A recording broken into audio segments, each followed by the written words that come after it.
Bonjour ou bonsoir, selon l'heure à laquelle vous nous regardez. Je suis chroniqueuse audio pour l'ODJ Média, et j'ai le plaisir de vous lire aujourd'hui une chronique signée Salma Labtar. Nous allons ensemble explorer les tensions, espoirs et défis liés à la réforme électorale à l'approche des législatives de 2026. Bonne écoute. Alors que les débats autour de la réforme électorale s'intensifient à l'approche des législatives de 2026, les partis politiques, les experts et les institutions poursuivent leurs consultations pour aboutir à un nouveau code électoral conforme aux orientations royales. Si plusieurs pistes sont sur la table, la question centrale reste celle du maintien des quotas, qui continue de diviser l'opinion. L'autrice poursuit en mettant en lumière la complexité du chantier, entre volonté politique et attentes citoyennes.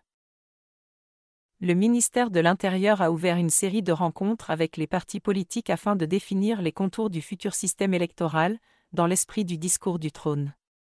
Parmi les formations les plus actives, le parti de l'Istiklal, par la voix de son secrétaire général Nizar Baraka, milite pour une réforme qui renforce la présence des femmes dans les institutions élues, tout en garantissant des élections transparentes et inclusives. Lors d'une récente réunion à la Chambre des représentants, le groupe istiklalien, pour l'unité et l'égalitarisme, a réaffirmé son adhésion au processus de réforme, en présentant un mémorandum détaillé couvrant les volets juridiques, institutionnels, éthiques, financiers et médiatiques du processus électoral. L'autrice ajoute que ce débat sur les quotas demeure l'un des points les plus sensibles de la réforme. Le Centre Al-Moachar d'études et de recherche, dans un rapport critique, estime que le système actuel de quotas a dérivé de ses objectifs initiaux. Conçues pour encourager la participation des femmes et des jeunes, les listes régionales sont devenues, selon le Centre, un outil de clientélisme politique, excluant largement les jeunes au profit d'une représentation féminine déséquilibrée. Le rapport propose un nouveau découpage du quota, 60 sièges pour les femmes, 30 pour les jeunes, sur des listes régionales distinctes. Objectif : rétablir l'équilibre initial et garantir une représentation significative de chaque catégorie. Il plaide également pour l'introduction de critères de compétences, notamment le baccalauréat comme niveau minimum de formation pour se présenter à la Chambre des représentants et aux conseils régionaux. L'autrice affirme que cette crise de la représentativité politique cache un malaise plus profond encore. Au-delà des textes, c'est la crise de la représentativité politique qui inquiète. Le rapport du Centre va plus loin que les revendications partisanes, en pointant l'incapacité des élites politiques à se renouveler, la domination persistante des notables, et une vie politique affaiblie par l'absence de véritable mérite et d'alternance générationnelle.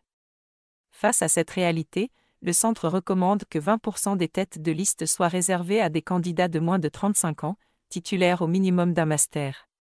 Une mesure destinée à favoriser l'émergence de nouveaux profils et à briser l'hégémonie de figures politiques installées de longue date. L'autrice pense également que l'un des grands enjeux reste le découpage territorial injuste. Autre point de tension, le découpage des circonscriptions, jugé obsolète par de nombreux experts. Selon le professeur Abderrazak Kabouri, la configuration actuelle ne tient pas compte des mutations démographiques et pénalise les zones rurales. Il appelle à un rééquilibrage territorial qui garantirait une représentation plus équitable entre l'urbain et le rural, condition indispensable pour restaurer la confiance dans les institutions. L'autrice précise que tous ces débats se déroulent dans un contexte de démobilisation citoyenne préoccupante. La réforme se déroule dans un contexte préoccupant, la démobilisation citoyenne. Bien que la population en âge de voter soit en hausse, 25 millions aujourd'hui contre 23 millions en 2016, le risque d'une abstention massive plane sur les prochaines élections. En 2021, la participation avait atteint 51% grâce à un vote punitif contre le PJD, mais la dynamique semble s'être essoufflée. L'autrice conclut sa chronique sur la nécessité d'un consensus fort autour des valeurs de transparence et d'intégrité.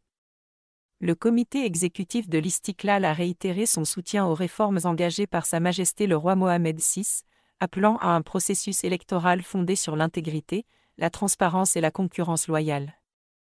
Son mémorandum, qui a été soumis au ministère de l'Intérieur, insiste sur l'importance de renforcer la participation, de moraliser la vie politique et de réconcilier les citoyens avec les urnes. Voilà, c'était votre chroniqueuse au micro de l'ODJ Média. Je vous ai lu, mot pour mot, la chronique incisive de Salma Labtar. Entre quotas, jeunes, femmes, ruralité et abstention, le défi électoral 2026 est bien plus qu'un débat technique, c'est une bataille pour la démocratie. On se retrouve très bientôt pour une nouvelle chronique. À la prochaine, Inch'Allah.